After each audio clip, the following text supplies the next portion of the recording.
Assalamualaikum, Şərq Türkistanlıq əziz qırımdaşlar. Assalamualaikum, hörmətli televizor көргүчүлөр. Dünya Uyghur Qurultayı tərəfindən Germaniyanın München şəhəri təsis qılınan Tor televiziyasınınki bugünkü tunji proqramısına xoş gəldinizlər. Mən aldı bilan stansiyamız vakalətən ekran aldidagi bütün qarindoshlarimizni yurakdan salomlayman. Shundaqla sizlarga Cenab-ı Allah'ın salomatlik, xotirjamlik, baxt, saodat va barakat tilayman. Hörmətli televizor görgüçülər.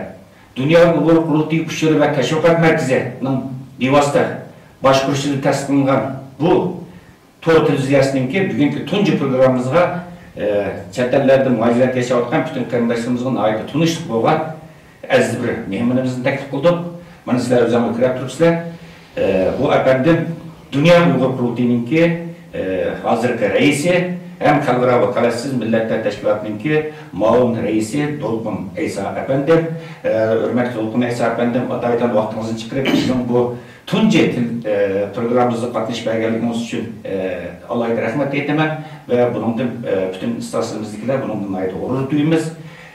Sizga ko'p rahmat. Sizga ko'p rahmat. Assalamu alaikum, aziz Şərq Türkistanlıq vətəndaşlarım, aziz televizor görgücü tamaşaçılar.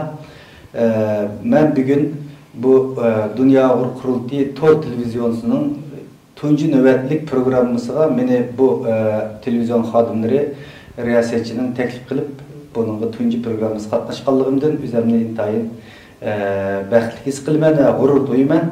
Mən bu münasibətlə bu Qurultay televizyonunun qizg'in tabriklayman va bu televizyonga bir qancha aydan buyon qurilish xizmatlarini olib borgan barliq kecha kunduz buning xizmatlarini qilgan do'stlarimga, sabdoshlarimga va texnik xodimlarning hammasiga chuqur yurakdan salom aytaman va rahmatlarimni bildiraman. Bu televizyonni bugun Sharq Turkistonda xalqimizning qanday bir facialik vaziyatlarga duch kelayotganligi bütün dünya buna şahit bo'ladi. Bütün xalqimiz buni yuragi bilan, qalbi bilan his qiladi. Har bir Sharq Turkistonlik, har bir Uyg'ur bu besimdan, Xitoyning bu zulmidan bir kishilik nasibasini evatadi. Bunday bir sharoitning o'zida bu televizyonning vujudga chiqqanligi o'zi tashviqot soyamizdagi cho'ng bir bo'shliqni to'ldirganlik bo'ldi. Buni naydi vaqtida, yerida halkılık bir paytda təşviqat sayımızda besilgan çoğun bir qadam.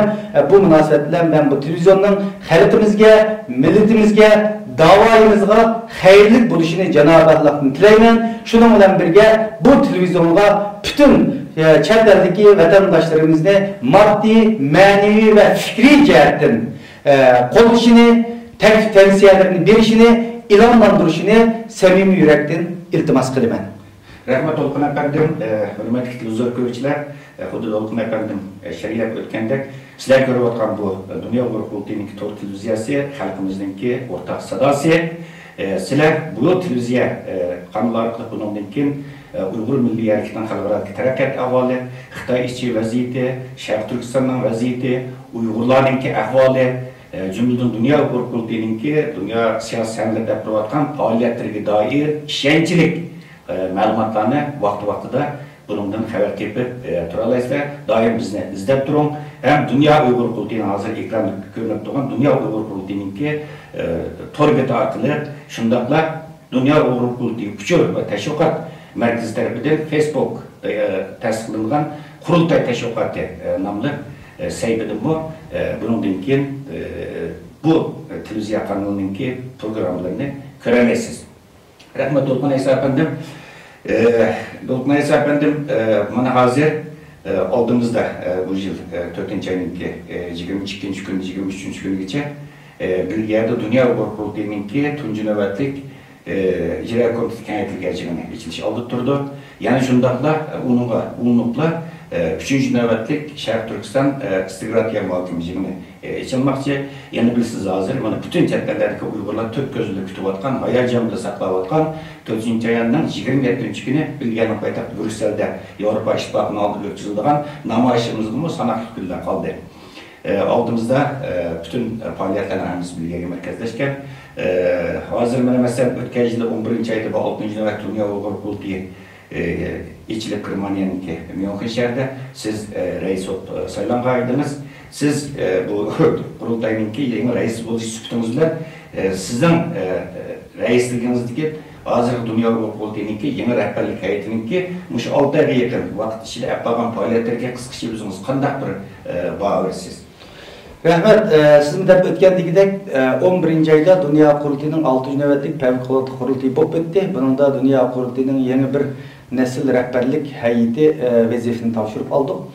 Bu vazifeni tavşırıp algan vaqtimizda hem müşaqqatli bir vazife hem şerefli bir vazife de bu vazifeni algandık. Hakikaten bu şu vazifeni bizim üstümüz yüklengendiğinden keyin Şarkı Türkistan'daki vaziyet günü naçarlaşıp bizning bu Dünya Kurultayı yeni rehberlik heyetining ustidagi vazifa har qanday bir vaqtga qaragan chaqda texmo eg'ir bo'ldi, mas'uliyatimiz texmo eg'irlashdi. Shuning uchun xalqimizga, vatanimizga, millatimizga bu vazifaning javobini berish, buning o'tisidan chiqish uchun qo'limizdan kelgan darajada kecha kunduz bunga loyiq bo'lishga tirishdik.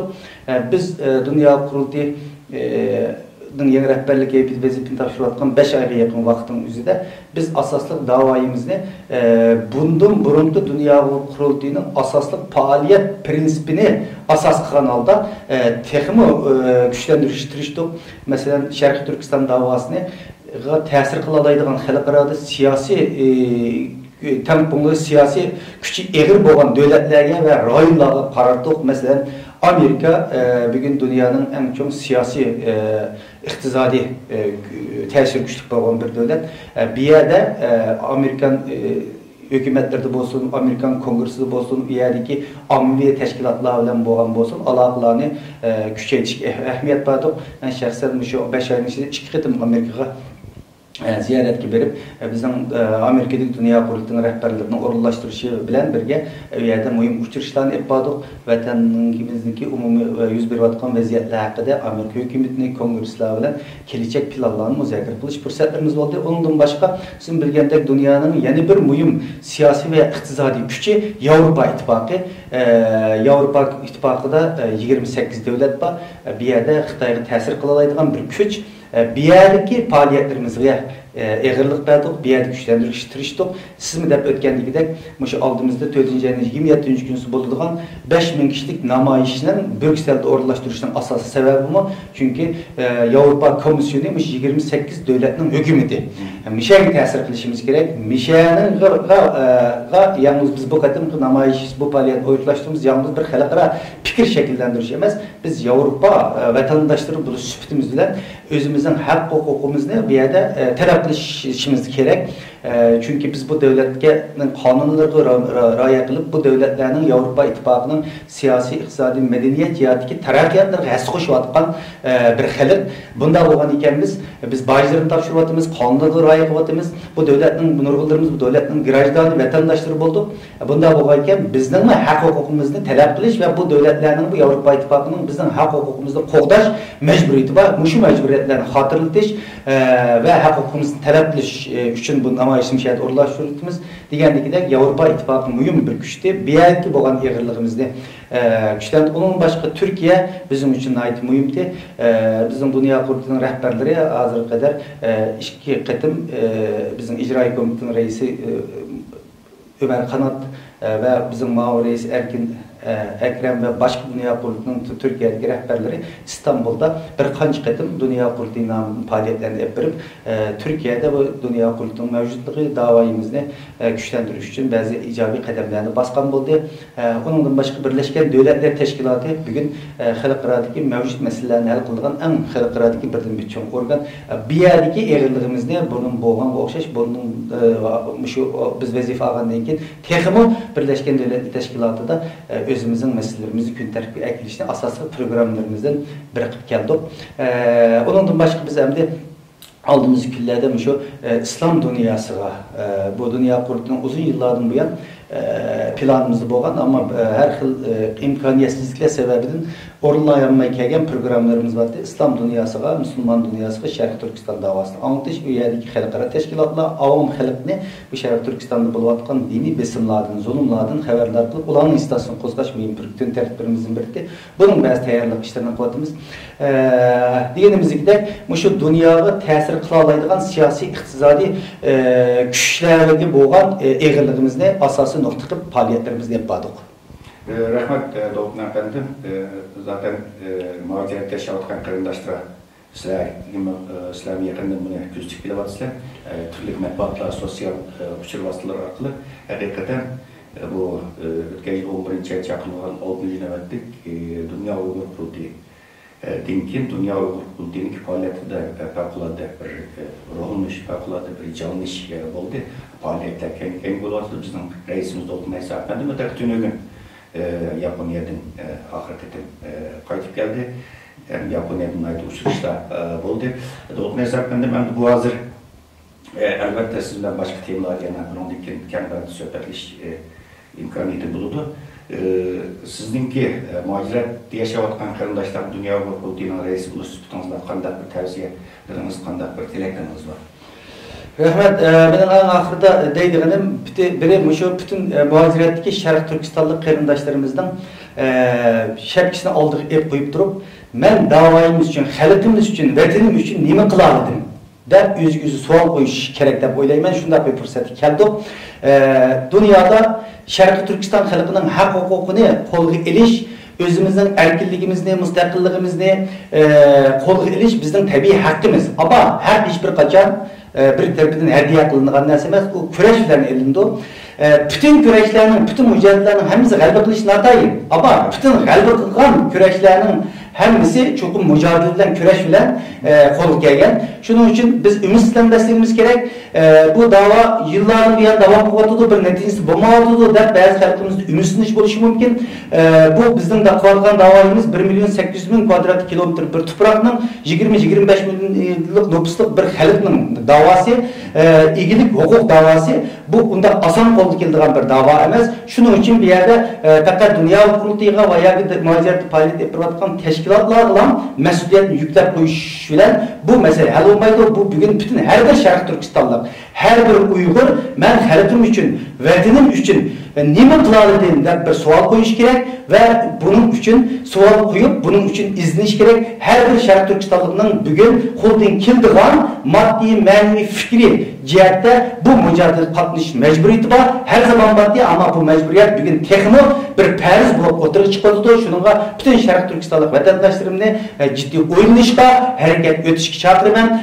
Mushu 4-ayning 27-kunisi Brüksel'de bo'lgan mushu namoyishmi, mushu yurtdoshlarimizni sinaydigan, o'zining irodasini sinaydigan, xalqimizni aktiv bir kurashga undaydigan bir fursat. Shuningga mushu 27-soat namoyishga bütün Şarkı Türkistanlık qarindoshlarimiz bo'lib, Yevropadagi har qanday qarindoshimiz favqulodda bir qiyinchilik bo'lmagan avvalda, favqulodda bir o'zir bo'lmagan avvalda bu namoyishga hech qanday bir sabab ko'rsatmasdan turib qatnash kerak. Bu o'zining vatan, millat xalqi oldidagi tunji va eng aqalli bir majburiyatini ado qilib bo'ldi deb o'ylayman. Bundan boshqa men bu tunji navbatlik qurultay televizyonda bütün Şarkı Türkistan xalqiga bir chaqiriq qilaman. Bizning milliy marshimiz bor. 1933-yilda Şarkı Türkistan İslam Cumhuriyeti qurulgan vaqtida qabul qilgan milliy marsh. Buni bütün yillardan buyon bütün Şarkı Türkistanlıklarning faoliyatlarida bu marsh o'rinlanib kelyapti. Ama nurg'unlagan insonlarimiz bu marshni yod bilmaydi. Bir millatning milliy marshini yod bilish her qanday bir millatning vatanini so'ygan, xalqini so'ygan bir fuqarosining bir vatan millatga bo'lgan majburiyati va garajdanlik majburiyati. Shuning uchun men bu yerda mushu tunji navbatlik programmamiz orqali bütün Şarkı Türkistanlık qarindoshlarimizga Şarkı Türkistan milliy marshini yoda bilishga, yoda o'qishga va uni o'rganib olishga chaqiriq qilaman. Hürmetli Dolqun efendim, sizga alayhi rahmet. Bu atrafda bergan ma'lumotimiz uchun bulutni keyinda çapırıqınız bu naydı, dəlcaydı oturup koyulan bir çapırıq oldu. Çünkü ictimai tartışmalarda mı bu ayaktan ait köp talaş tartışlar var keyinki mezgillerde. Ne için biz bir kançı komünetler istiqlal marşımızını biz bunu yapka bilmeymeyiz. Deyilgan talaş tartışlar vardı. Bu ayakta mı siz Dünya Uyg'ur Kultinin reisi buluş tutunuzda nayt odan bir çapırıq oturup koydunuz. Şimdi ki özünü ben Şark Türkistanlık veya ki ben Uygur'da hesaplanan arkanda bir kırılışımızın sizin bu çapırınızga ciddi qarayda koylayman. Çünkü bizden bu damlap inqilabçımız Muhammed İmam Boğra 49. yılın ahırda çetelge icra kılıp çıkkanda degan tuncu bir sözü var. Biz Şark Türkistanlıklar bir çetelge vatan üçün vatan ayrı bir çetelge çıktı o. Biz çetelninki rahat turmuşluk verilip etmek, özümüzdeki milli, vicdani, dini mecburiyetimizden adaklaşımız gerek. Vatanı süyiş imancımız üstün çünkü.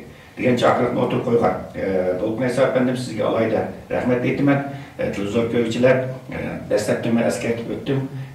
Bu Tor televiziyası Dünya Uyg'ur Qurultayı teşviqat küçür merkezleri bilen başqarılıp bunun ilki şu kanalda Dolqunay Efendim bilen elbette başka kırındaşlarımız bilen kemdarlı söhbet yapılıştırışımız Dünya Uyg'ur Qurultayı demokratik bir teşkilat. Elbette biz okşamagan fikir qarashlarga muvafiq şekilde yer verimiz. Sizlerge bugün butuncu katılımlık programımızı izleyenler için bize avatkan karındaşlarımızga stansımızın alabından alayda rahmet eytimen ve keyin katılımlık programımızda görüşükçe tamam bulun. Erkinlik yolunda sudek aktı bizning tenimiz sen üçün ey yurtimiz